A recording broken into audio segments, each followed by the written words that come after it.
Rolling. Okay. After the release of Avengers Endgame, I thought that was it for my investment in the MCU. At that point, I had already started to intentionally skip seeing Marvel movies, and the ones that I did see began to feel underwhelming and forgettable. It was simply taking too much effort to keep track of this ever-expanding cinematic universe, and the fact that so many of the movies were genuinely kind of mediocre didn't help at all.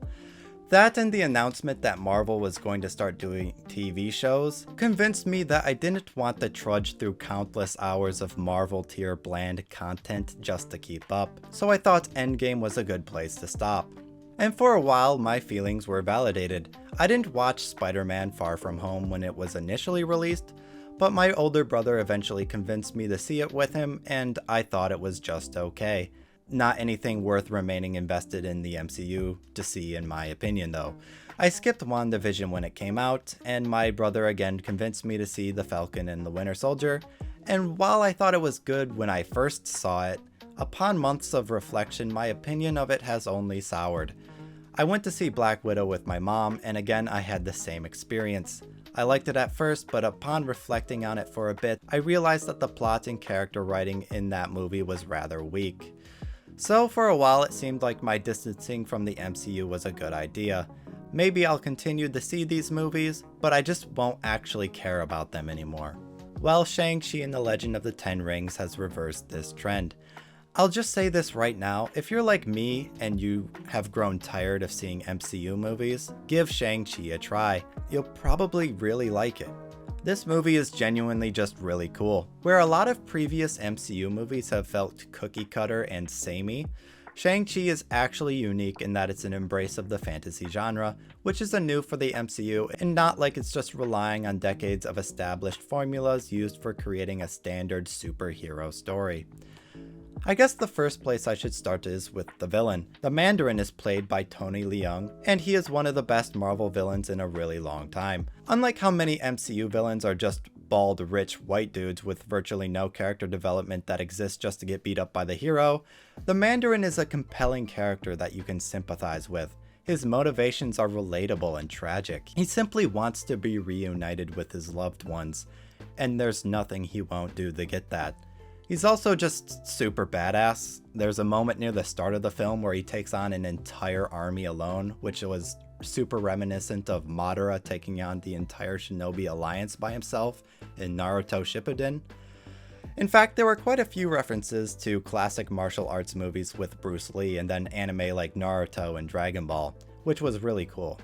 Again, the strength of the writing in this movie really puts past Marvel movies like Black Widow to shame, where in that movie, the villain, whose name I can't even remember, had like this superpower where because he smelled real bad, everyone had to listen to what he said and couldn't do anything about it or something.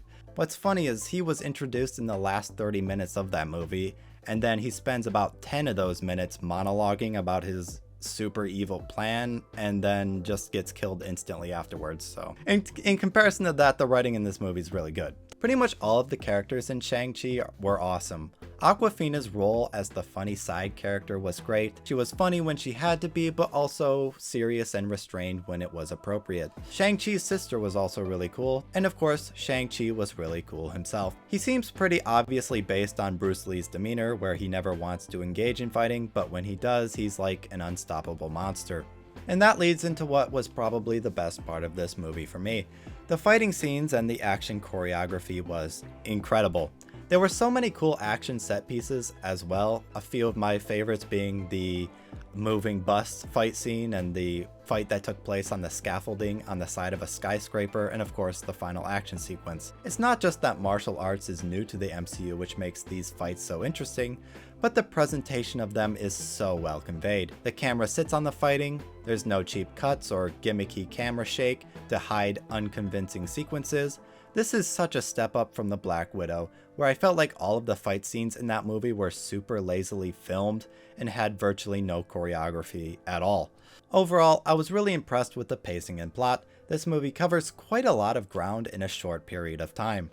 There's the Mandarin story, then Shang Chi's present life, then him finding his sister and her backstory, and then the introduction of a whole nother dimension and its history, and then a whole lot of backstory reveals for Shang Chi himself, all of which is tightly packed into just 2 hours and 12 minutes.